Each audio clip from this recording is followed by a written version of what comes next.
రేపు జరగబోయే సాధారణ ఎన్నికల్లో ఇప్పటికే మా పార్టీ మా అధ్యక్షుడు జగన్మోహన్ రెడ్డి గారు అన్ని సీట్లు కూడా ప్రకటించడం జరిగింది. ప్రత్యేకించి మన ఉత్తరాంధ్ర సంబంధించి అన్ని సీట్లు ప్రకటించిన తర్వాత విశాఖపట్నం లోక్సభ నుంచి ఝాన్సీ లక్ష్మి గారిని మాజీ పార్లమెంట్ సభ్యులు అలాగే 7 అసెంబ్లీలు కూడా అభ్యర్థులు నిర్వహించింది. ఈ నేపథ్యంలో ఇంకొక 5 నిమిషాల్లో క్యాంపెయినింగ్ చూసుకొని ఝాన్సీ లక్ష్మి వచ్చి మీతో ఇంటరాక్ట్ అవుతారు.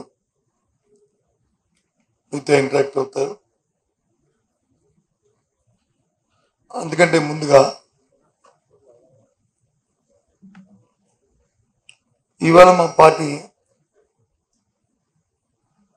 లోక్సభ స్థానాలు 25 స్థానాలు ఉంటాయి.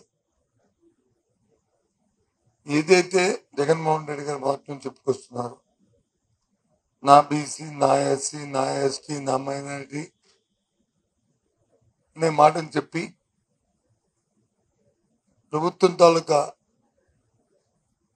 ఏ కార్యక్రమాలున్నా సరే ప్రత్యేకమైన స్థానాన్ని వాళ్ళకి ఇచ్చి గత 5 సంవత్సరాల పరిపాలన వాళ్ళు భాగస్వామ్యం చేయడమే కాకుండా ఇవాళ మళ్ళీ 5 సంవత్సరాలు అయిన తర్వాత ఎన్నికలు వచ్చినప్పుడు కూడా వాళ్ళకి పెద్దపీట వేయడం అనేది చెప్పిన మాట నిలబెట్టుకుంటాను, మాట ఇస్తే మనం తిప్పని చెప్పి ఏదైతే ఉందో దాన్ని సార్థకత చేసుకున్నారు జగన్మోహన్ రెడ్డి గారు.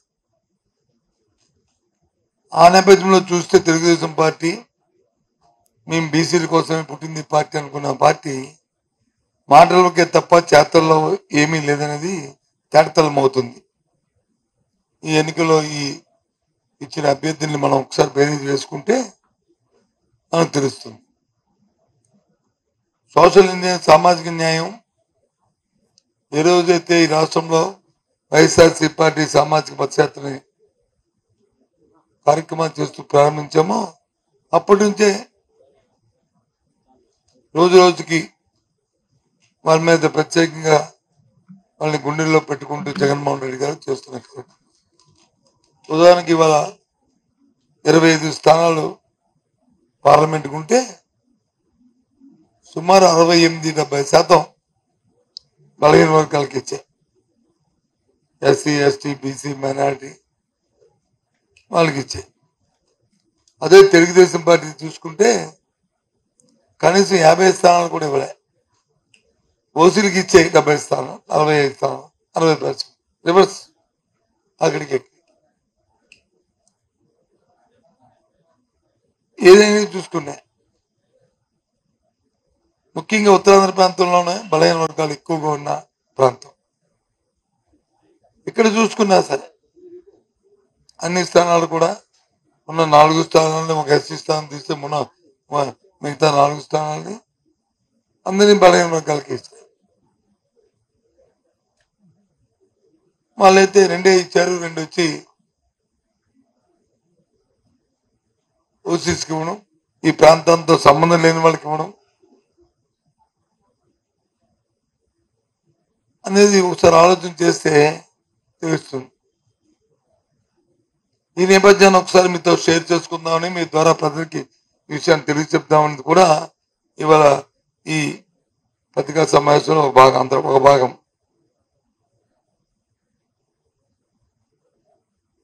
ఎందుకంటే మాటలు చెప్తే మాటలే కాదు, మేము వచ్చి తెలుగుదేశం పార్టీ పుట్టింది వాళ్ళ రాజ్యాధికారంలో భాగస్వామ్యం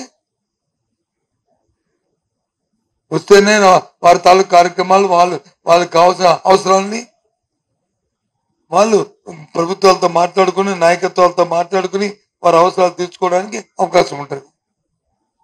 వారి కార్యక్రమాలు చేయడం ఉంటుంది. ఎంతసేపు ఒకరిని ఒత్తాసు పలుకొని, ఒకరిని బతిమాలుకొని, ఒకరికి మోచేతి కింద నీళ్ళు తాక్కుంటూ చేయవలసిన అవసరం అంటూ ఉండదు అని కోరుకుంటాడు చంద్రబాబు నాయుడు.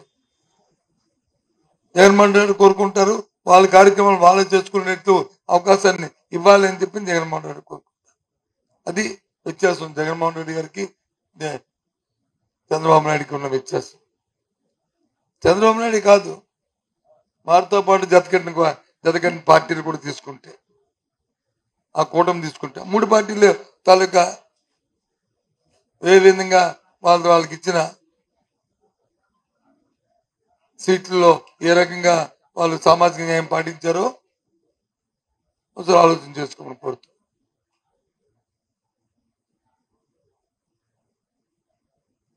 పవన్ కళ్యాణ్ గారు 2 సీట్లు ఇస్తే 2 సీట్లు ఒకటి కూడా బీసీ లేదు. అలాగే 6 సీట్లలో భారతీయ జనతా పార్టీ పోటీ చేస్తుంటే ఒకటి వచ్చి కాన్స్టిట్యూషన్ గా అప్లికేషన్ ఎస్సీ తీసేస్తే, ఒక ఎస్సీ తీసేస్తే మిగతా 4 సీట్లు ఎవరికి ఇచ్చారు. ఎంత విడ్డూరం అంటే, ఎంత ధైర్యం అంటే ఆ పార్టీలకి, ఉత్తరాంధ్ర ప్రజల పట్ల, ప్రజలతో ఆలోచన పట్ల అంత చిన్న చూపు అంటే, ఎక్కడో ఉన్న తీసుకొచ్చి ఇక్కడ పెట్టి లాబీయిస్టులు పెట్టి వాళ్ళు గెలుద్దాం అనుకునే తాపత్రయం చేస్తున్నారు. అంటే ఎవరి ఆత్మాభిమానంతో మీరు వచ్చి మాట్లాడుతున్న ఆలోచన చేయండి.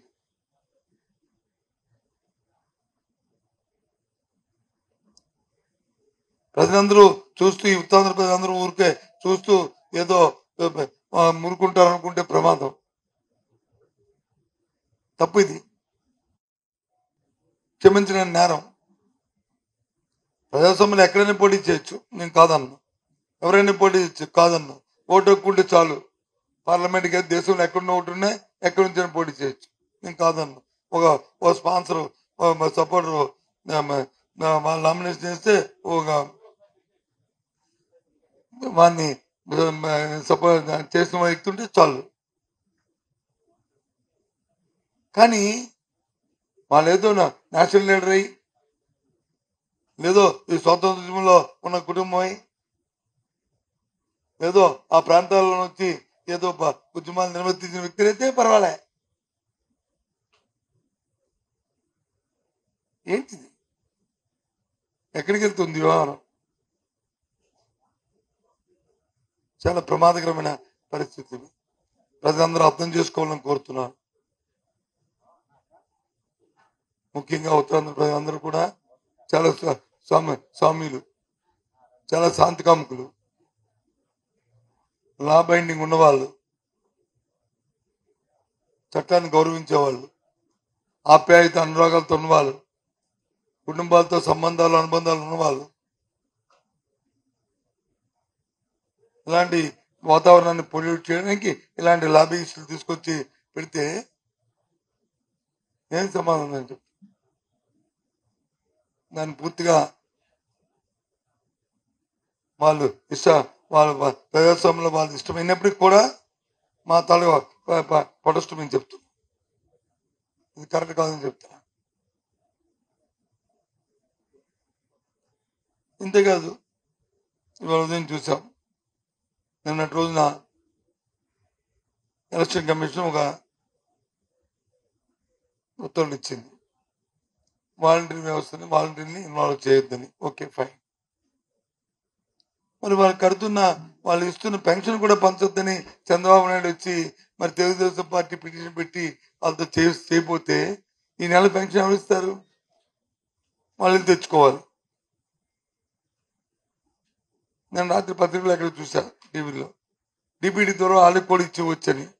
ఎస్, ఇచ్చేవచ్చు, కంటే కాదన్ను. కానీ ఇవ్వాలంటే మరి బ్యాంక్ అకౌంట్లు, వాళ్ళ తాలూకా ఇన్ఫర్మేషన్, వాళ్ళకి కావాల్సిన అవసరాన్ని రావాలి కదా.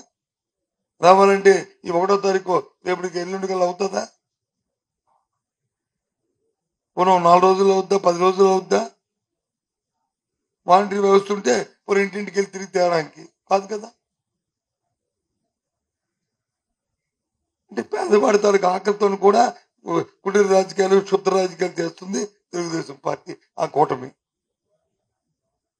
అవునా కదా? ఆ వస్తున్న ఆ పెన్షన్ 3,000 రూపాయల కోసము 1వ తారీఖు నాడు, 2వ తారీఖు నాడు, 3వ తారీఖు నాడు చూస్తున్న ఆ పేద ప్రజలకి ఏం సమాధానం చెప్తారు రేపు? ఏ రకంగా సమాధానం చెప్తారు? ధర్మం ఇది. రాజకీయాలకు హద్దు పద్దు ఉండాలి కదా. లే.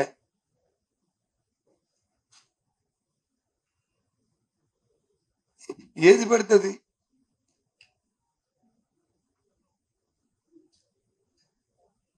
మా మా ఎడ్యుకేషన్ డిపార్ట్మెంట్ సంబంధించి డిఎస్సి ప్రకటించాం.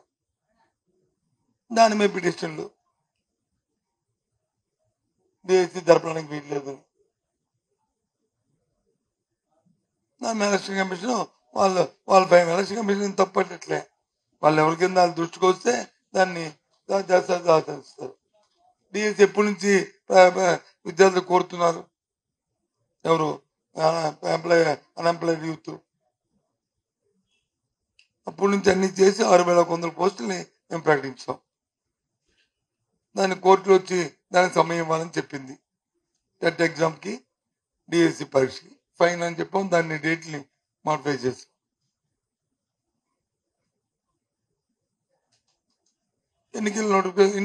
ఎన్నికలకి దానికి సంబంధం ఉంటే అనుకోవడానికి లేదు. ఇవాళ ఎన్నికలు ప్రకటించిన తర్వాత మేము డిఎస్సి ప్రకటిస్తే అనుకోవడానికి కాదు కదా. దానివల్ల ప్రభుత్వానికి లబ్ధి వస్తే మళ్ళీ పైపెచ్చు ఇది అంటారు. చూశాను ఏదైతే కోడ్ ఆఫ్ కాండక్ట్ అయిన తర్వాత అది పెట్టుకోమన్నారు. Okay, fine.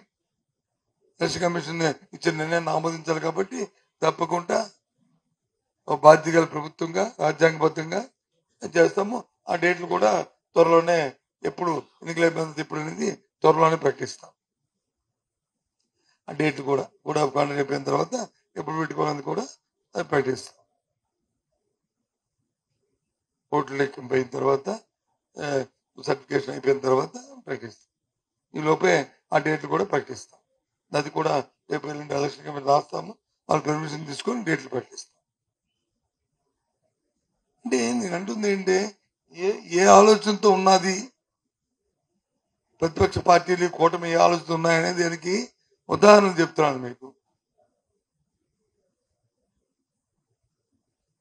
ఏ అంశాన్ని తీసుకున్నా ఏదో ఒక అడ్డు పెట్టుకున్నా.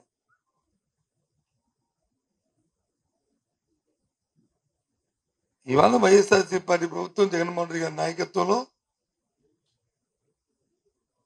ఏ అంశాన్ని ప్రభుత్వం దృష్టికొచ్చినా అది ప్రజలకు పనికొచ్చేది, ఆ వ్యక్తులకు పనికొచ్చేది, ఆ వర్గాలకు పనికొచ్చేది అంటే వెంటనే పాజిటివ్ గా రెస్పాండ్ అయ్యి దాన్ని ఎలా రిజాల్వ్ చేసి ఏ రకంగా చేయాలనేది ప్రయత్నాలు 5 సంవత్సరాల బట్టి ప్రయత్నాలు చేస్తాం.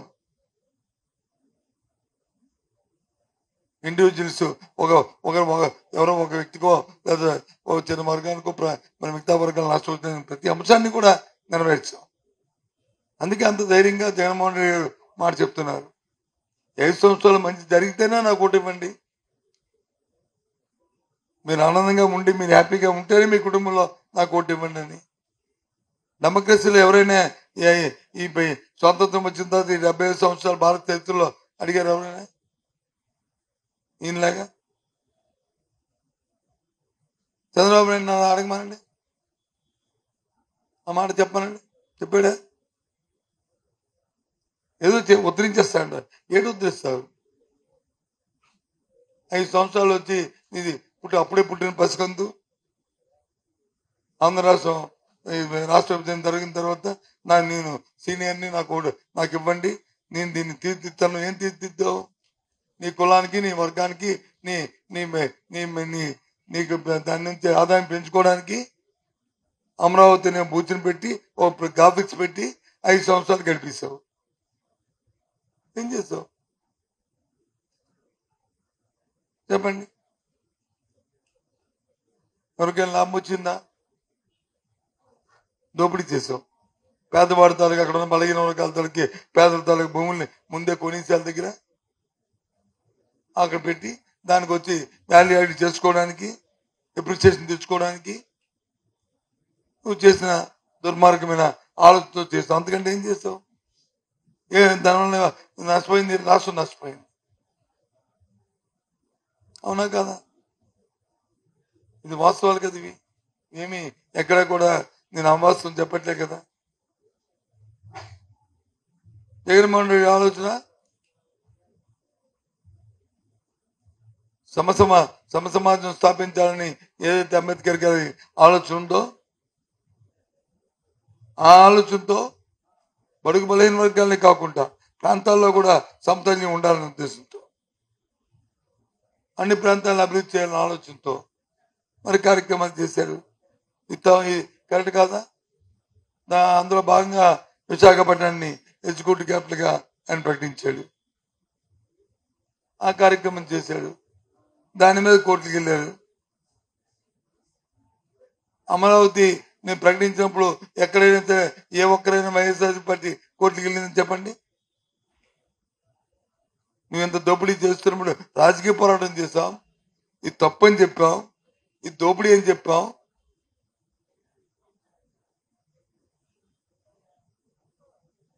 చెప్పండి.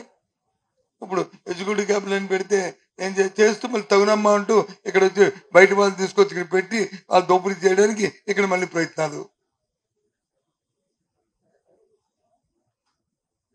ఒక్క విషయాన్ని అడుగుతున్నాను చెప్పండి, తమ ద్వారా మీరు కూడా ఆ ప్రశ్న ఇవ్వాలి.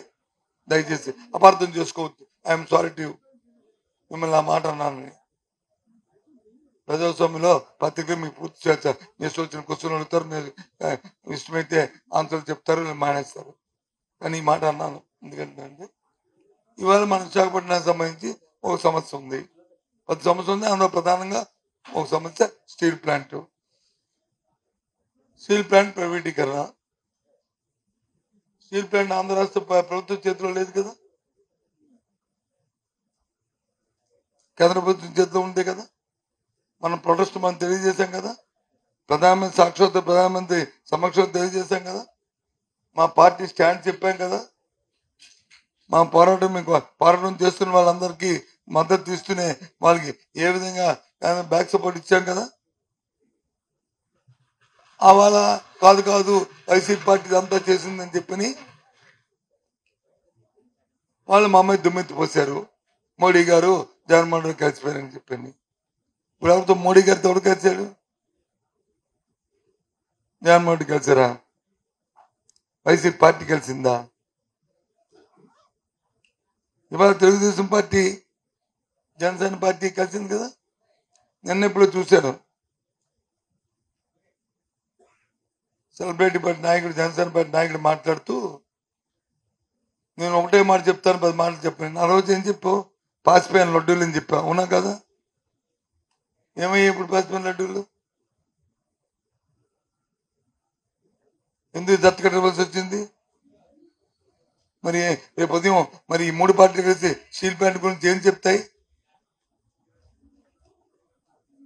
కూటమి ఏం చెప్తాయి చెప్పనండి.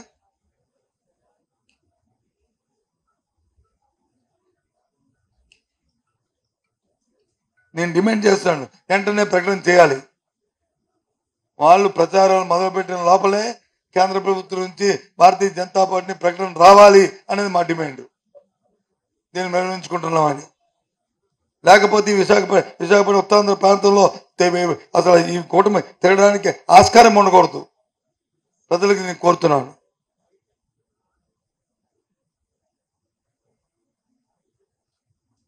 వాళ్ళు తిరగడానికి ఎలా చేశామంటే ఒక ప్రమాదకరమైన పరిస్థితులు మన ముందు ఉంటున్నాయి.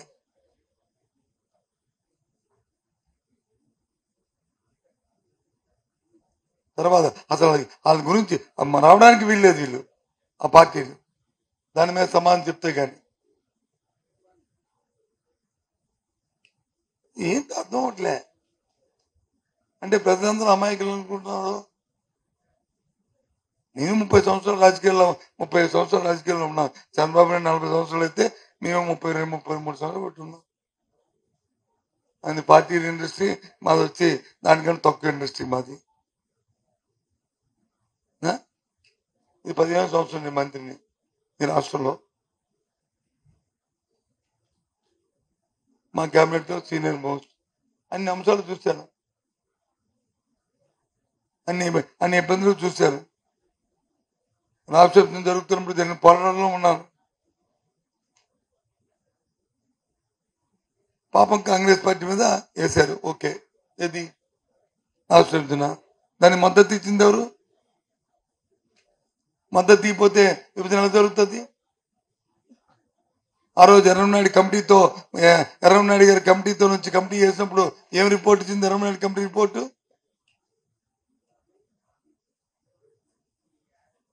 విభజన చేయడానికి వీళ్ళది ఇచ్చిందా? విభజన చేయడానికి చేసిన మన అవసరాలు తీర్చుకోవాలని ఇచ్చిందా?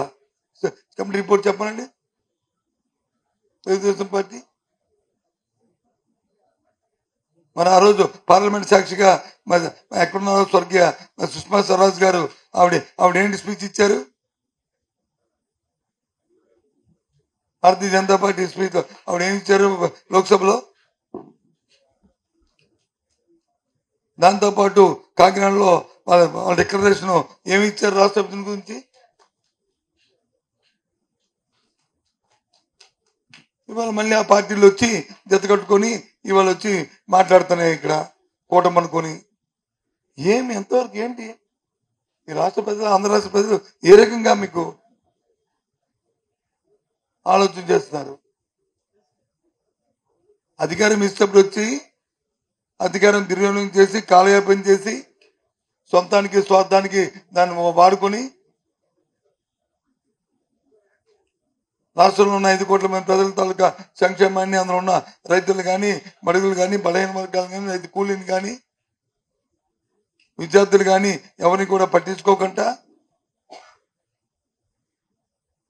ఇవాళ తగ్గుదమ్మా అంటూ నాకు మళ్ళీ ఓటిస్తే ఏం చేస్తాం? మళ్ళీ 14 సంవత్సరాలు ముఖ్యమంత్రిగా చేసి నీ పేరుని, నీ బ్రాండ్ ఒక్కటంటే ఒకటి చెప్పానండి.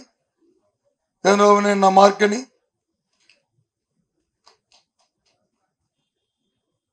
ఇవాళ వైఎస్ఆర్సీ పార్టీ కానీ లేదు, ఆ రోజు తండ్రి గారు రాజశేఖర్ గారు కానీ బ్రాండ్ అంటే 1 కాదు, 2 కాదు, 3 కాదు, మన చేతుల్లో 10,000 చాలు చెప్పితే. ఆ మహానుభావుడు ఉన్నప్పుడు చేసిన కార్యక్రమాలు, మేజర్ గా రైతుకి ఇచ్చిన ఉచిత విద్యుత్ కానీ, ఆరోగ్యశ్రీ కానీ, ఫీజు రింబర్స్మెంట్ కానీ 1 కాదు ఇలా చెప్పుకెళ్తే. అలాగే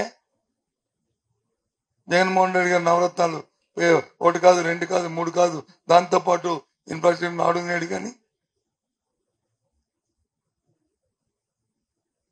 ఇవన్నీ చంద్రబాబు నాయుడు చెప్పానండి. మళ్ళీ ఎన్టీ రామారావు చెప్పగలడు. పేదవాడి కోసం 2 రూపాయల కిలో బియ్యం పెట్టి కార్యక్రమం ఎన్టీ రామారావు ఉంది. స్వర్గీయ మహానుభావుడికి నేను కాదన్ను.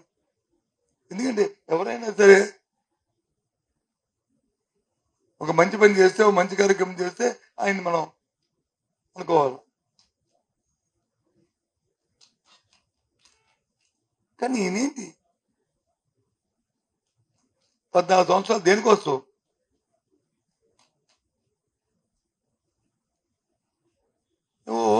అన్ని ఆయన చేయనివన్నీ ఆయన చేశానని చెప్పేస్తాడు. ఏమనంటే భోగాపురం ఎయిర్పోర్ట్కి నేనే శంకుస్థాపన చేశానంటాడు. ఎప్పుడు ఎలక్షన్ ముందు వచ్చి ఓ రాయి వేసి భూమి ల్యాండ్ ఎక్విజిషన్ లేకుండా అయిన టెండర్లు వచ్చి వాళ్ళ మంత్రి ఉండి క్యాన్సిల్ చేస్తూ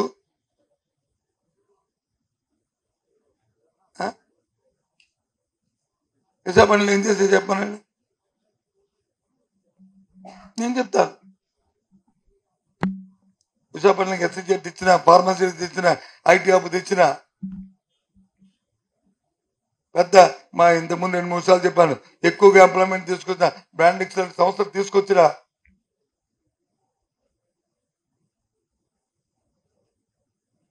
ఇంకా దాన్ని కొనసాగిస్తూ ఆ రోజు రాజశేఖర రాయమని చెప్పి దాన్ని కొనసాగిస్తూ ఇంకా అభివృద్ధి చేస్తుంది ఇవాళ జగన్మోహన్ రెడ్డి ప్రభుత్వం. మరి 5 సంవత్సరాలు నువ్వేం చేసావు? తగుదమ్మంటే ఇవాళ వచ్చి మళ్ళీ నాకు ఓటు ఇవ్వండి, నేను ఉద్ధరిస్తాను,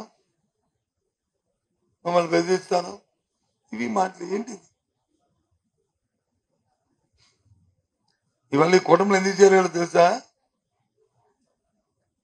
ఆయనకి రక్షణ కోసం, వాళ్ళ కొడుకు రక్షణ కోసం, ప్రజల నుంచి వస్తున్న తిరుగుబాటుకి, తిరస్కరణకి, అమ్మో ఏమైపోతానేటో ప్రజలతోని, ప్రజల ఆగ్రహానికి గురై ఏమవుతానేటని ఆయనకైనా కొడుక్కి ఆ జడ్ప్లస్ కేటగిరీ కోసం ఆ చర్య తప్ప రాష్ట్ర ప్రయోజనం కోసం, నీ కోసం, నా కోసం, పేదవాడి కోసం, వృద్ధుల కోసం, రైతు కోసం, రైతు కూలీ కోసం చేరలే. ఈ రాష్ట్రంలో మహిళల కోసం చేరలేదు. వాళ్ళ కుటుంబంకి సంబంధాలకి బ్యాక్గ్రౌండ్ మ్యూజిక్ అది. ఆ మ్యూజిక్ గురించి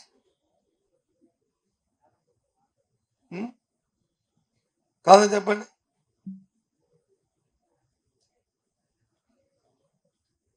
అదే కదా సార్. మరి నేను 15 సంవత్సరాల మంత్రిని కదా, గత 5 సంవత్సరాలు నేను మంత్రిని కాదు. నాకు కనీసం ఒక గన్మ్యాన్ ఇచ్చారా? నాకెందుకు గన్మ్యాన్? నాకు అవసరం కూడా లేదు. ఎందుకు? నేను తప్పు చేస్తే మరి నేను ఇంపార్టెంట్ మనిషిని కాదా? నాకంటే డేట్ కూడా వచ్చిన ఇంపార్టెంట్ అని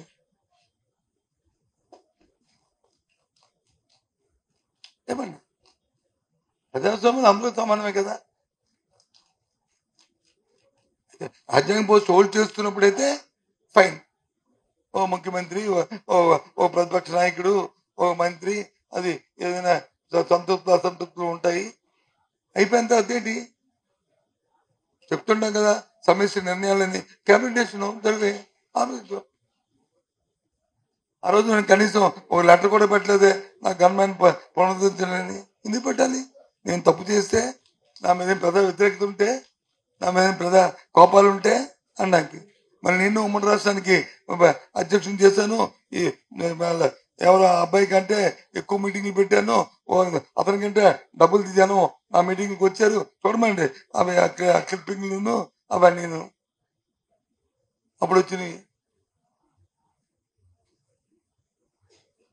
నేను బస్ ఎక్కి మీటింగ్లు పెట్టి వెళ్తే ముందు వచ్చి ఆ రోజు అధికారంలో పోలీసు వచ్చి సెక్యూరిటీ ఇచ్చి రో పార్టీలు నా ముందు తిరిగాయి. ఆ రోజు అధికారం అయిపోయింది ఆ ఎపిసోడ్. ఆ తర్వాత ఎపిసోడ్ ప్రజలు తిరస్కరించారు, ఓడిపోయాను, మరి కూర్చున్నాం, మా పని మేము చేసుకున్నాం, ప్రజా పోరాటాలకు వెళ్ళాం, అయిపోయింది. దేనికోసం అంటే ఈ కలయిక, ఈ కూటమి కలయిక అంతటికి కారణం అది. ఇవాళ ఉదయం పేపర్, రాత్రి టీవీ చూస్తే దీనికోసం బాబు కలిసారు వీళ్ళు, నేనేదో వదిలేస్తారు ఏదో అని అనుకున్నాను నేను అని చూస్తే ఇది ఆఖరికి ఆత్మరక్షణకి. ఇందుకు ప్రజాగ్రహానికి గురి కాకుండా గురయ్యి ప్రజల నుంచి ఏ విధమైన తిరస్కరణ వస్తుందో, ఏ విధమైన ఇబ్బందులు వస్తాయో ఆగ్రహానికి గురైతేనే అది. అందుకు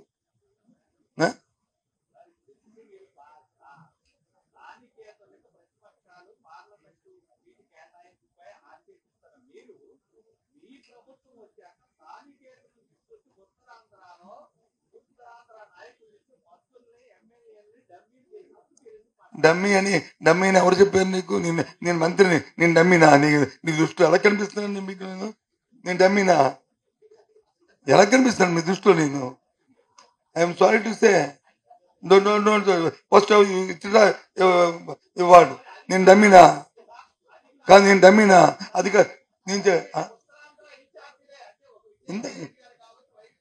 నాకు అర్థం ఉంది. ఏం మాట్లాడతారో అర్థం అవుతండి. వినండి బాసు, నేను రాయలసీమకి, నేను అనంతపురం జిల్లాకి 3 సార్లు ఇన్ఛార్జ్ ఉన్నాను. అది అర్థం లేకుంటే ఏంటి మాటలు? స్టేట్ మీద దగ్గర అంగీకరించారు. నీ మనసులో ఏదో ఆక్యుపెంట్మెంట్ పెట్టుకో.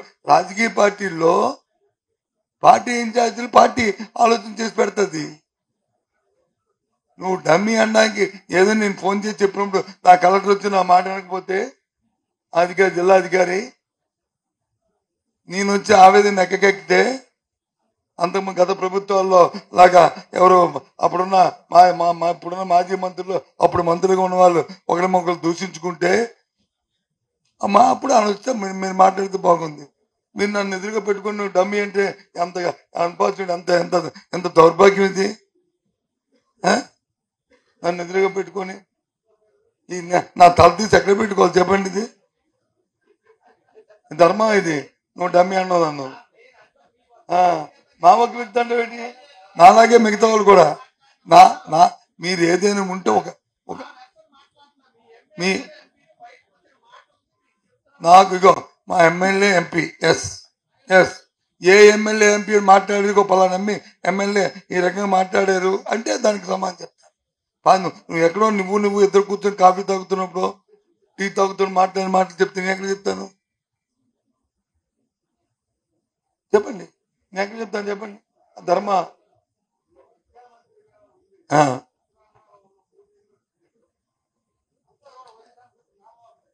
ఏదండి?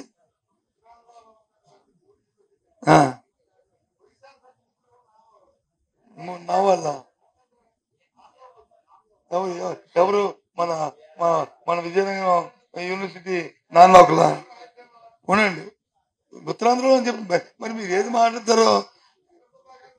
వెంకట సుబ్బయ్య వచ్చి ఇక్కడే పోయి ఇక్కడే చదివి ఇక్కడే అది కాదండి, ఇక్కడే పెరిగి ఇక్కడే పుట్టి ఇక్కడే ఉండి ఇక్కడే చదువుకొని ఇక్కడే సెటిల్ అయిన వెంకట సుబ్బయ్య వచ్చి నువ్వు ఎక్కడో అంటే అలాగొద్ది. నేనే సెలెక్ట్ చేశాను వెంకట సుబ్బయ్యని. అక్కడ మేడంని అక్కడ కబడ్డీ వాళ్ళ హస్బెండ్ ఆవులు పోరాటం చేసి ఇక్కడ ఎంతో పేరున్నారు వాళ్ళు. ఏం మాట్లాడతారు నాకు అర్థమవుతూ. ఇప్పుడు ఇక్కడ ఆంధ్రప్రదేశ్ వీసి వాళ్ళ ఫర్మ్స్ ఉన్నాయి, వాళ్ళ వ్యాపారం ఉన్నాయి. ఎలాగైతే ఇప్పుడు మన పార్లమెంట్ క్యాండిడేట్ ఉన్నాడో సేమ్ అలాగే వాళ్ళు కూడా ఉన్నారు కాదా? చెప్పండి మరి ఎలాగవుతుంది? మేము ఎందుకు చూపెడుతుంది? మేము తప్పు చేస్తే చూపెడుతుంది. ఎక్కడైనా ఇప్పుడు నీ నోటి వింటున్నాను కానీ నేను ఎప్పుడు వెళ్ళలేదే. నాకు తెలీదు, నువ్వు చెప్పావు కాబట్టి రాయలసీమ తెలుసు కానీ నాకు తెలీదు. నాకు తెలియదు, ఈ క్షణం వరకు తెలియదు.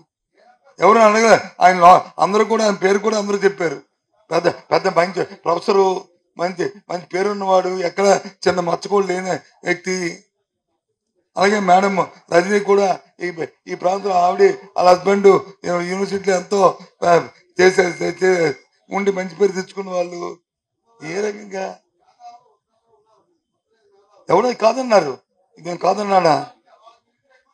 నేను చెప్తానా? నేను ఉంటుంది నాకు ఎందుకు చెప్తానా? ఎవరైనా వచ్చి ఇగో ఉత్తరాంధ్రలో నాకు కావాలండి, నేను నా నేటివిటీ ఇదండి, వాళ్ళ నేటివిటీ కాదండి అని మీ దగ్గర అడుగుంటే అప్పుడు ఆలోచించామండి. ఆల్రెడీ యాక్సెప్ట్ చేశారు నేటివిటీని. నేను దయచేసి ఊరుకోండి, అది అన్నెసరీ. నీకు నాకు ఆర్గ్యుమెంట్ కాదు, ప్రెస్ మీట్ ఇది తప్పది ఏంటండి. ఇగో ఇది మంచికి వస్తుంది. ఒక్క డిఎస్సికి పరిమితి కానీ భయానం ఏంటంటే గత ఎన్నికల్లో గత 18వ సంవత్సరంలో ఒక డిఎస్సి చేశారు. 18వ సంవత్సరం డిసెంబర్ నెలలో నవంబర్లో నాకు సబ్జెక్ట్ కరెక్షన్ డేట్. ఆ రిక్రూట్మెంట్ ఎవరు చేసాము? మేము చేసాం. అర్థమైందా? ఆ రిక్రూట్మెంట్ మేము చేసాం. ఆ తర్వాత మళ్ళీ 98, 2000 మళ్ళీ తర్వాత 2 సార్లు రిక్రూట్మెంట్స్ అన్ని కలిపి 14,250 పోస్టుల్ని 19వ సంవత్సరం నుంచి మొన్నటి వరకు మా ప్రభుత్వ అధికారులకు వచ్చిన మొన్నటి వరకు 14,220 మందిని రిక్రూట్ చేశాం. కాబట్టి ప్రభుత్వ పాలసీ ఏంటంటే నో వేకెన్సీ పాలసీలో వెళ్ళాలనేది ప్రభుత్వం తీసుకున్న నిర్ణయం. ఆ నిర్ణయం ప్రకారం మొత్తం ఏదైతే 20 మంది స్టూడెంట్స్ ఒక టీచర్ ఉండాలని జీవో ఉందో దాని ప్రకారం అంతా కూడా అనాలిసిస్ చేస్తే 6,100 పోస్టులు ఎప్పటి వరకు? రేపు ఏప్రిల్లో రిటైర్మెంట్ అయిన పోస్టుతో కలుపుకొని వచ్చాయి. అందుకు దానికి డిఎస్సి పెట్టాం. ఇంతకుముందు 14,220 చేసాం, ప్లస్ ఇవి ఒక 6,000. ఇంకా వచ్చే సంవత్సరం నుంచి మా విధానం ఏంటంటే ఏ ఇయర్కి ఆ ఇయరే వేకెన్సీలు వస్తే ఆ డిఎస్సి పెట్టేయాలి, రిక్రూట్మెంట్ జరగాలి. మొన్న అంతకుముందు కూడా ఒక మాటగా చెప్పాను, అది పాలసీ డిస్కషన్ అవుతుంది చెప్పాను, అది డిస్కషన్ అవుతుంది.